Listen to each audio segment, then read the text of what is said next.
broken in your money. People just pile these things up. They go, well, I do it about once a year. And they can't figure out why they have no clue about their money. Balancing your checking account every single month is absolutely vital. Bounce checks are a sign of crisis living and lazy money habits. There's no excuse for that. Well, I know that you should write down whenever you write a check or get money out of the ATM, but what else do you need to do? Well, for starters, you must open and read the bank statement.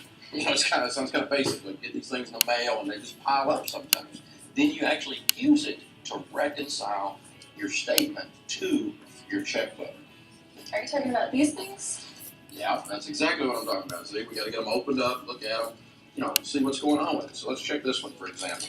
The first thing you do, you get it out, you read over the statement, and you double check on the statement itself to make sure that you've written down everything that's on the statement is written down in here. Because if something happened here that didn't happen